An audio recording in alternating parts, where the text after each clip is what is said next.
Welcome back. We are moving on to the second session for today. That is, we are continuing with what happens when the mechanical output of the motor is suddenly increased, or what happens when the load is suddenly increased for a synchronous motor. So we have already I have already told you if this is a case, if the machine is suddenly loaded. This was the initial case. I think this graph became again some problem, so what I'm going to do is I'll redraw a new graph.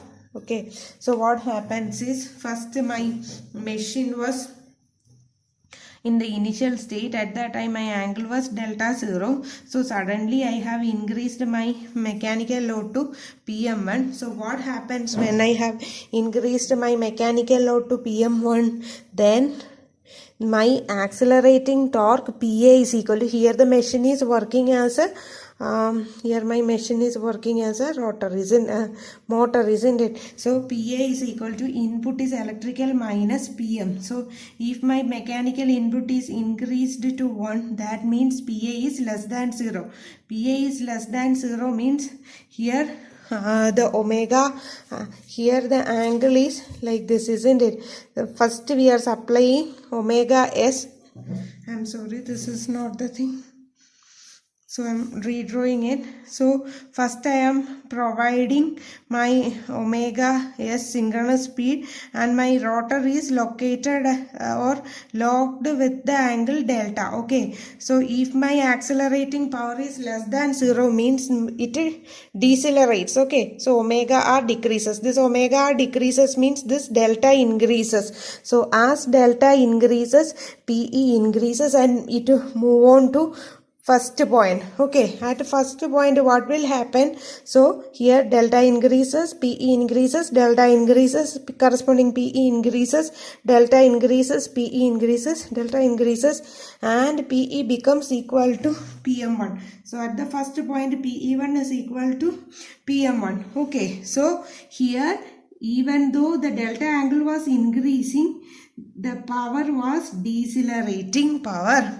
Okay, so what happens, since delta was increasing but PE is equal to PM1. Okay, since delta was increasing due to the inertia, again delta increases, PE increases, but here PE becomes greater than PM1. So what happens? PA will be greater than 0. Okay, so when PA becomes greater than 0, what happened? This omega R speeds up, omega other rotor speeds up, so omega R increases and delta increases. So this happens in between these two. What happened? Because of the inertia, this delta was increasing, correspondingly electrical power was increasing, delta was increasing, and it reached some point. I just assumed now this side, that is 2. It reached point 2. At point 2 what happened is, at point 2 the decrease or the change of delta becomes 0.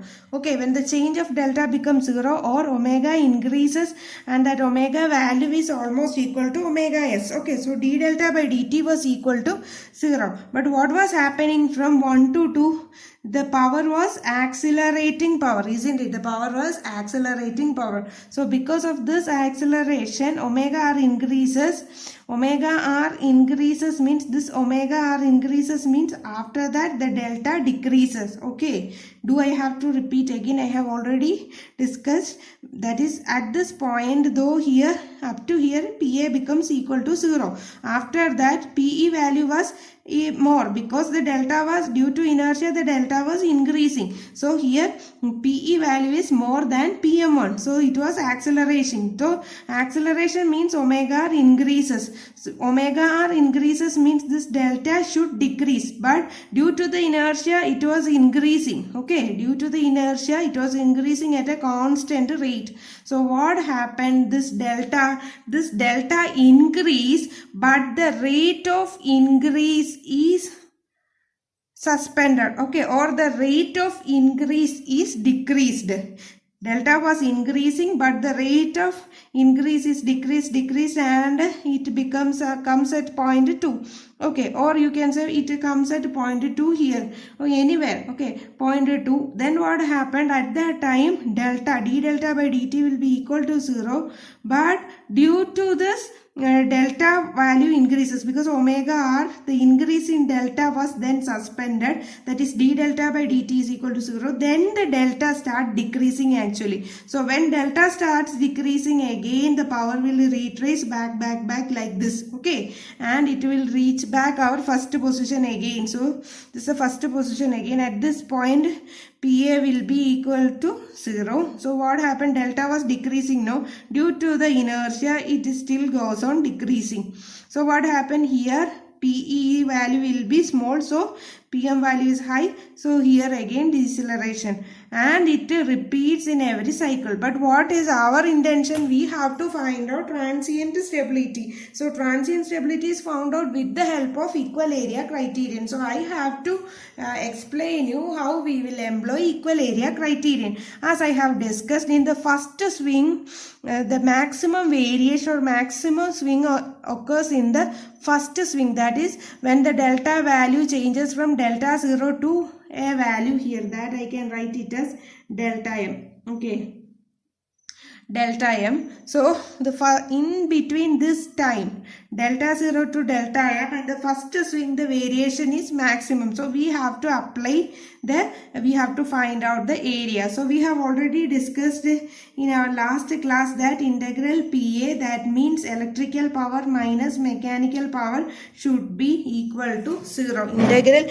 PE minus PM should be equal to 0, which means that the angular variation is from delta 0 to delta m. Delta 0 to delta m, PE d delta m. Okay, so or I should write it as integral delta 0 to delta m. PE is P max sine delta d delta, here d delta is there, is equal to integral delta 0 to delta m PM d delta. Okay, I can write it thus. And while finding out the area, P max PE d delta, PE d delta means the area is from here, the area is from, it starts from delta 0 to 0.0, then to first point, then it should come to second point and back to delta m. Similarly, here the area comes from, this is PM, no? So PM means delta 0 means here. Delta 0, 0, and I am tracing another point A here, and I am tracing a point B also here. Okay. Then what will happen? Here it will be delta 0 to A to B to delta m, it will come. So if we are removing the common area, then we will get, here it is A1 and here it is A2. So we should say the area under decelerating curve should be equal to area under accelerating curve, that is equal area criterion. So what is the area under deceleration? Area under deceleration, I should take it as A1, and area under acceleration, it should be A2, accelerating power and decelerating power. So what is the area under A1? A1, here it is PM1 is greater, isn't it? So integral delta 0 to delta 1 PM1 minus P max sine delta into d delta should be equal to what? Integral delta 1 to delta m, here PE. PE is P max sine delta minus PM1 into d delta. Okay, and if we solve this, last class I have told you how to solve this. We have already discussed here, isn't it? See, look here, we have discussed like that same equation, and we have found out that PM1 into delta 1 minus delta 0 minus P max into cos delta 0 minus delta 1 is equal to P max into cos delta 1 minus cos delta 2 minus PM1 into delta 2 minus delta 1. after solving this we will get the same equation. So today I am going in a little different method. So I was just asking, so if my delta m is equal to delta max, or we should say this area A1 should be equal to A2. Okay, so A1 should be equal to A2. Or if I am telling in the other case, if my area A1 is greater than A2, what will happen? The system will move out of synchronism. Okay, the system will not be stable. The system will not be stable. So for a stable condition, it should be A1 equal to A2. Or I should say, for our system to be marginally stable, then my A1 must be equal to A2 if my system is marginally or critically stable. Then A1 should be equal to A2. At that case, my delta M should be equal to delta max, and that clearing angle delta 1 should be equal to critical clearing angle. Do you understand? Now we have assumed we are taking a clearing step here. I have made a clearing step here. If this value goes on into the side of delta M, then what will happen? This area A1 increases, and if the system has to remain in constant, or if the system should be in synchronism, which means A1 should be equal to A2. So if A1 can increase up to the critical clearing angle delta, so that the delta M after clearing the angle will be less than or equal to maximum rotor angle delta max. Okay, so you should understand, when delta 1 is equal to delta CR, then we can say delta M is equal to delta max. That should be equal to pi minus delta 1, or here, which is the maximum point come, that pi minus this one. Now it comes as pi minus delta 1. Usually some other value it may come, maybe because of my drawing. So what I can write it as delta 0 to delta CR into PM1 minus Pmax sin delta into d delta should be equal to integral delta CR to delta max Pmax sin delta minus PM1 into d delta. So if I am solving it, then I can write PM1 into delta CR, critical clearing time, minus delta 0 minus Pmax into integral of sin is minus cos, isn't it? So cos delta 0 minus cos delta CR is equal to Pmax into cos delta CR minus delta max minus PM1 into delta max minus delta CR. Okay. So what is this delta max? This delta max I can write it as pi minus delta, isn't it? Pi minus delta 1. I can rewrite it as pi minus delta 1. So if I am writing it, then this PM delta CR and this PM1 delta CR will cancel. So what will happen? That is PM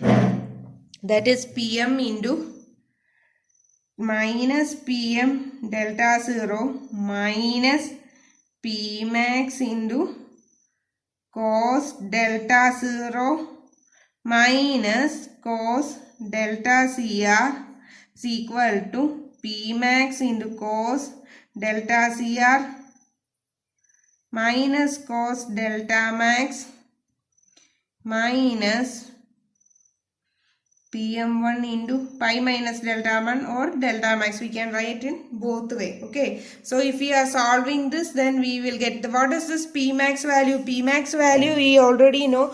Pmax value is equal to P max is equal to EV by X into sine delta. So P max is EV by X, isn't it?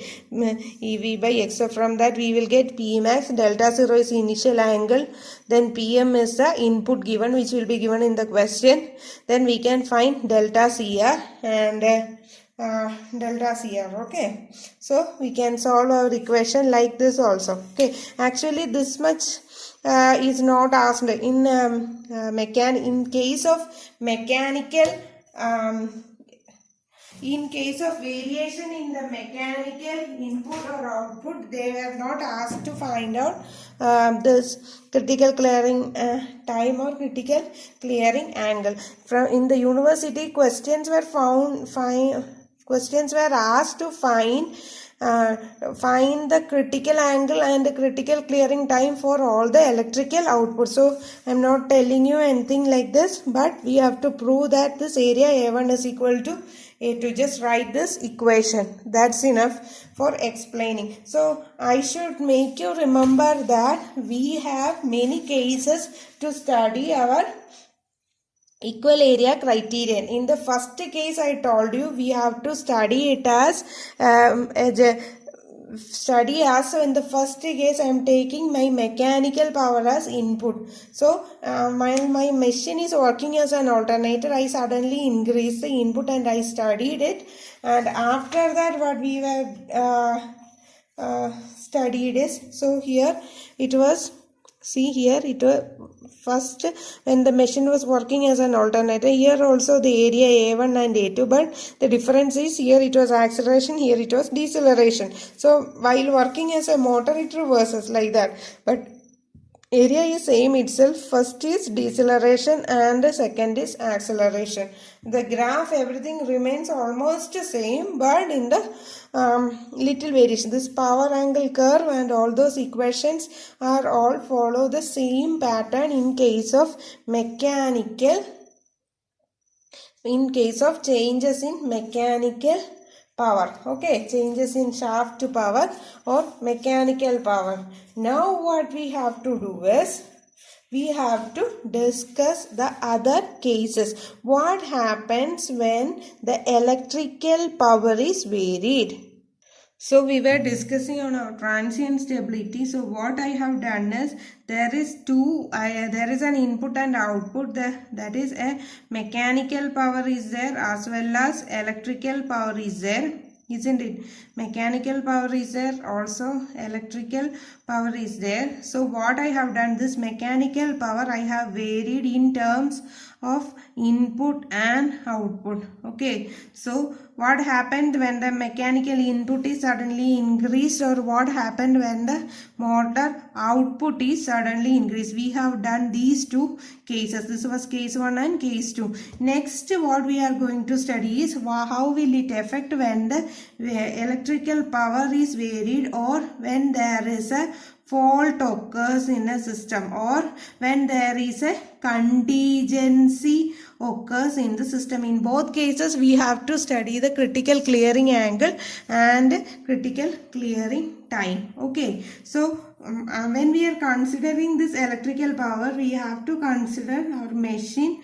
This is an alternator, and if I am representing it, it has a reactance, synchronous reactance XD, and this is E, and then if it is connected to a transmission line through a infinite bus bar. So this bus bar is infinite bus bar, or I can write it as V angle 0 degree. This is the reactance of the line. Okay, while studying the electrical power, we have to study the fault occurring. That fault can be here, okay, at the further end. So here as case 3, what we will have study is the fault occurring in the furthest end at bus bar.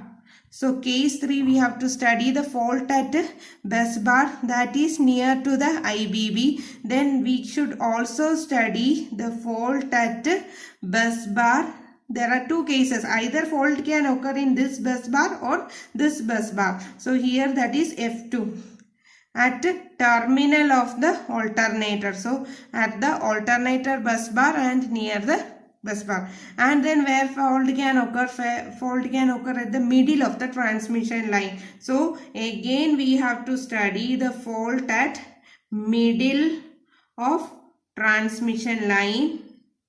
Then what are the conditions? There should be two transmission lines, isn't it? So fault at middle of double circuit parallel lines. Double circuit parallel lines, or what happens as a result of contingency when one line is opened. Okay, these are the different cases we have to study. That is, first we have to study the fault at the bus bar. That is, there should be a fault here or here, that is near to the infinite bus bar or at the terminal of the alternator. Then there can be a fault in the middle. There can be a, we are usually giving tie lines, isn't it? Double line circuit to reduce the reactance, that I have already discussed in our methods to improve steady state stability. That is, Pmax is equal to EV by X. So this X should be decreased to increase our maximum power. So how can we decrease our X? X can be decreased either by bundling of the conductors or using parallel circuits. Like that we have told. So what happens when we are using parallel circuit? This X and X, it will be X by 2. X by 2 means this 2 comes here. So while paralleling, it is enough to deliver 2 times the maximum power. Okay, so what happens when a fault occurs at the middle of the parallel line in a double circuit or one of the transmission line in a double circuit? What happens when one transmission line is open circuited? Like that we have to study many cases. Okay, so here in this I should also say that we have to consider the fault under 3 phases. I have already told you. So in order to study this variation, we have to study our fault in 3 phases. That is 1, 2, 3. That is, first one is a steady state condition. Steady state condition, or I should say it should be a pre-fault condition, before the fault, pre-fault condition. And here we will find out, we already know PE0 will be equal to PM0 is equal to Pmax 0 into sine delta 0 will be the equation. And the second is at the time of fault, at the time of fault or at the instant of the fault. The second phase we have to study at the instant of the fault. That is, I will notate it with letter 1, at the instant of the fault. And also we have to study the post fault condition, or after the fault is cleared. So if some fault occurs within 1 cycle or 1.5 cycle, what will happen? The protective system will act, and protective system will check on what is happening, and the fault portion will be cleared. So what is the fault after that? At that time we can write it as PE2 I will call. Okay, so there what happens? Will the Pmax be same always? No, because at each instant this X value varies. So we can't say Pmax. So we should say at the time of fault it is at the time of fault I am notating it 1, no. So Pmax 1 sine delta is equal to PE1, and after the fault I am notating it as PE2. At that time what will be the reactance? There can be some other value. So I am notating it as Pmax 2 sine delta. So we have to study the variation under these 3 phases. That is pre-fault condition, then fault condition, and also the post-fault condition we have to find out. Okay, and simply if I am telling you to plot the graph, what will be the value? Anyway, the steady state stability, under steady state stability we can transfer the maximum power, isn't it? We are considering a double line circuit. So here I told you maximum power was transferred at initial state or steady state. So this is Pmax 0 and this was my condition delta 0, PE 0. Okay. This was a steady state condition. Then what happened? What happened when the fault occurs? If the fault occurs one of the transmission line, then naturally the reactance, what will happen? The reactance will increase, isn't it? Or if the line is out, when the fault happens, the line is out, that means PE value can be lower. So at the time of the fault, the value of PE will be, this is PE1, at the time of the fault the value will be very low, and after the fault is cleared, then this X value again varies. Okay, then the X value varies, then our PE curve will be, this is PE2 after the fault is clear. So we have to consider these three graphs while studying our stability problem. I hope you understood. So what I am going is, I am going on to study my equal area criterion when a fault occurs at the bus bar, or when the fault occurs near the bus bar. Okay.